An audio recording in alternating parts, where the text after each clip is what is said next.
A very, very big Nintendo patent was just rejected by the US Patent Office. This is very big. This is something that Nintendo really wanted. It's all about summoning monsters, right? What game series in Nintendo's world does that remind you of? Okay, obviously we're thinking about Pokemon here. This is something that they actually wanted a patent on, and it backfired. For a while now, it sounded like things were gonna kind of go their way, but they did not end up having it work out. Now, this is not the total end of the road. They can still, it looks like, appeal it. But for right now, this is not at all a very good time for Nintendo. Now, it was very heavily speculated that this patent was basically something that Nintendo wanted, basically because of Pal World. If Nintendo seems to maybe think that Pal World stole their whole idea of Pokemon, then maybe the whole monster summoning thing is something that they would want to patent. So maybe that was the idea behind it, and yeah, this all kind of really went into motion about a half a year ago in September of 2025 when it came out that, yeah, Nintendo, they did actually get this patent. Kind of more specifically, this patent was about summoning a creature or a monster or a character to fight automatically or manually for you. People were naturally upset with this because the whole summoning creatures to fight thing, that's kind of everywhere in video games. I think that's in some Skyrim builds. I think that was in like my Borderlands 2 character even. I was like the turret class. Yeah, you get how far-fetched this could really sound. I mean, we could get into a lot of different games here. And that is just my opinion, of course. But then 2 months later, in November of 2025, so this is about 4 months ago, things kind of took a back step from there. It didn't really crash, but it did backstep. Basically, the head of the US Patent Office stepped in and ordered a re-examination of the monster summoning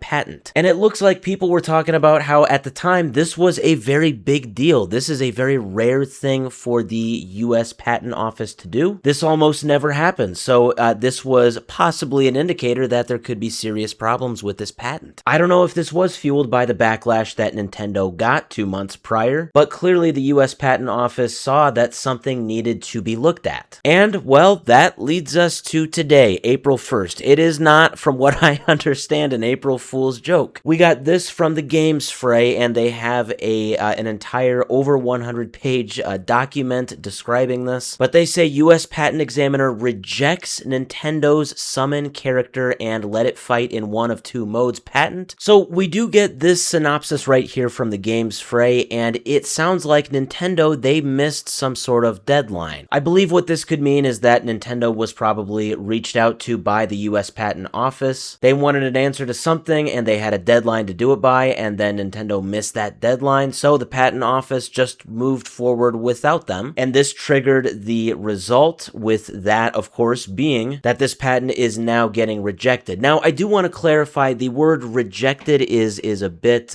maybe confusing here, because the patent was already granted, but I think rejection in this case just means, okay, they're gonna take it a step back even further now, and they're going to, after re-examination, they're just gonna invalidate it for now. Now, I don't believe the Patent Office ended up like sitting down and playing Pokemon and compared it to Pal World or something like that. This was really all just based off of what they had, and what they had was paperwork, and you also have prior art. That is something that is discussed a lot, which in this case are maybe older examples of something that Nintendo was already trying to get a patent of. So mainly here you're looking at older patents. And when I go into that 104-page document, they do actually expand on this. If you want to open it up yourself in that article, you can. This is just on page 6. This is called Prior Art Relied Upon. So they give a few different older patents that they looked at that they felt were already kind of similar enough to what Nintendo thought was unique to them. Now, one of those examples is B right there, Yabe, Y-A-B-E. Now, why it's called that, I don't know. But this is something that was used as an example. So this is a key piece of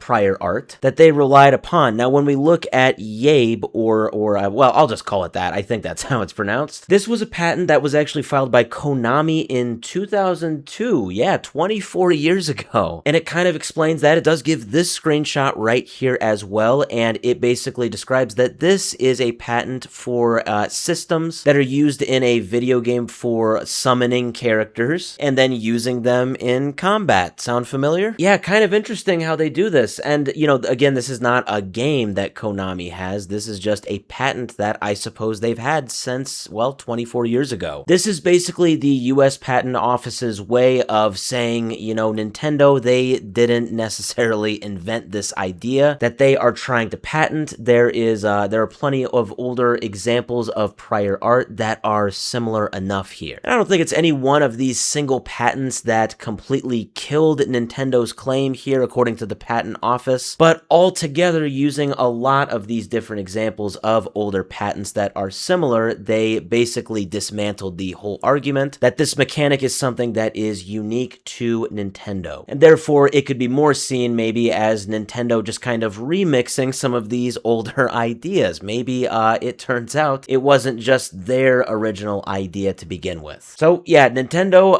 it sounds like they lost because this idea already existed through prior art multiple times, at least on paper. Now, can Nintendo appeal this? Yes, they technically can. Right now, this is technically a non-final rejection, so yes, it can be appealed, but it sounds like these are very hard to appeal, and it sounds like in situations like this, the individual or the company, in this case Nintendo, they would have maybe a few months to respond. So we will see how this actually plays out and if Nintendo does actually respond. At the end of the day, it sounds like Nintendo did not lose to Pow World or just one patent. They really lost to a lot of different things. They lost to the past itself.